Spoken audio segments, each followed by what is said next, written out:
جب وقت پر آپ مردوں کی طرح اچھے کام نہیں کرتے ہیں تو وقت نکل جانے کے بعد عورتوں کی طرح آپ کو رونا پڑتا ہے. جی.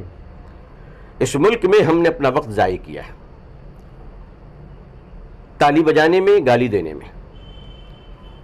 ہجوم بن کر ہم رہے ہیں, متحد بن کر نہیں رہے. جی. ہم ہجوم بنے ہیں, میں بھی اس کا ذمہ دار ہوں. ایسا نہیں کہ دوسرے لوگ, میں اپنی غلطیوں کا اقرار کرتا ہوں. مجھے جتنا کام کرنا چاہیے تھا میری ملت کے لیے شاید میں نے نہیں کیا. جی.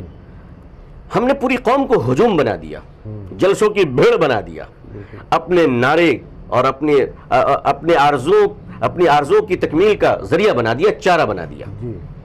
ہمارے بڑوں نے دیکھیں, اختلاف کے باوجود جو ہمارے بڑے ہیں وہ بڑے ہیں, جو بڑے ہیں وہ بڑے.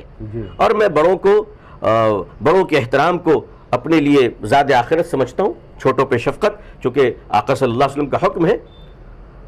ہمارے بڑوں نے اب یہ کہنا شروع کیا کہ پیٹ پہ پتھر باندھنا ہو تو باندھو, لیکن اپنے بچوں کو عصری تعلیم دلاؤ. سب سے پہلے تو میں اپنے بڑوں کے ان خیالات, افکار اور ان بیانات کا خیر مقدم کرتا ہوں اور شکریہ ادا کرتا ہوں. لیکن یہ کہتا وہ ضرور جاؤں گا کہ اگر 70 سال پہلے چند کنکریاں باندھ لی ہوتی پیٹ پہ تو آج پتھر باندھنے کی نوبت نہیں آتی.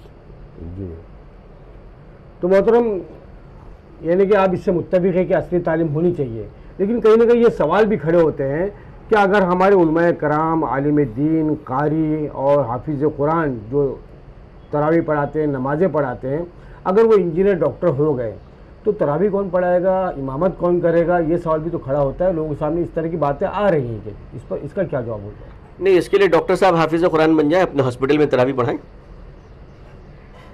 انجینئر صاحب اس قابل بن جائیں کہ اپنے والد کے جنازے کی نماز خود پڑھائیں. اسلام میں کوئی برہمنیت تھوڑی نا کہ مولوی ہی کام کرے گا.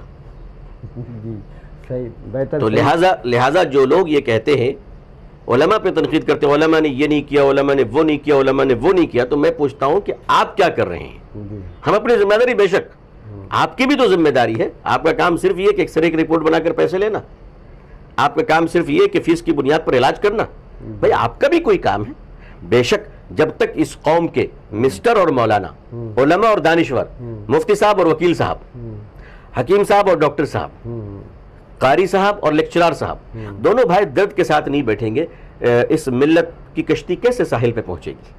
اور کہیں نہ کہیں کرپشن بھی لگتا ہے کم ہوگا, کیونکہ جب آج انسان جو ہے دین سے جڑتا ہے, اسلام سے جڑتا ہے, اس کو ایمانداری اور بے ایمانی کا فرق نظر آتا ہے, انصاف اور ناانصافی کا فرق نظر آتا ہے, تو اپنے پیشے سے بھی وہ انصاف کر پاتا ہے. وکیل حضرات ہم دیکھتے ہیں کہ بہت ناانصافی کرتے ہیں, لیکن جب اس کو اسلام کا ڈر ہوگا, اسلام کی معلومات ہوگی, تو ظاہر سی بات ہے وہ فیصلے بھی صحیح کرا پائے گا, اور ہماری عدالتوں میں جو مقدمات ہیں وہ بھی ایمانداری سے لڑے گا. دوسری چیز, ڈاکٹر حضرات جو کہ خدمت خلق کا پیشہ ہے, اور ڈاکٹروں کا بہت اہم ذمہ داری ہے, جب اس کو یہ پتہ ہوگا کہ بھائی ڈاکٹر کی ایک ذمہ داری کیا ہے, تو یہ دین سے آئے گی, تربیت سے آئے گی, اسلام سے آئے گی. کیا یہ صحیح آپ اس پر؟ دیکھیے, مٹھی بھر لوگوں کے کرپٹ ہو جانے کی وجہ سے میں اس پورے پیشے پر کوشچن مارک نہیں لگا سکتا. جس طرح مٹھی بھر گاؤں رکشک غنڈوں کی وجہ سے دیش کے سارے ہندو بھائیوں کو برا نہیں کہہ سکتا, میں برا نہیں کہہ سکتا, کیونکہ ظاہر سی بات ہے ہم اس دیش میں رہتے ہیں, ہم سے زیادہ ہندو بھائیوں کو کون جانتا ہوگا. تو اسی طرح جو وکالت کا پیشہ ہے, ڈاکٹر کا پیشہ ہے, یہ بہت عظیم پیشہ ہے. چند لوگ اگر غلط کرتے ہیں تو اس کی وجہ سے پوری کمیونٹی اور اس پورے پروفیشن کو ہم برا نہیں کہہ سکتے, اور کہنا بھی نہیں چاہیے. لیکن ہاں, ہر مسلمان کے لیے اتنا دین سیکھنا تو فرض ہے کہ حرام و حلال کی تمیز کر سکے, کالے اور سفید میں فرق کر سکے. اور ہر بچے کو عالم ہونا یہ ضروری تھوڑی نا, لیکن ہر مسلمان کو دین کی بنیادی تعلیم حاصل کرنا ضروری ہے. اور ہمیں اس سماج میں, اس سوسائٹی میں جتنے علماء کی ضرورت ہے اتنی ہی ڈاکٹر کی ضرورت ہے.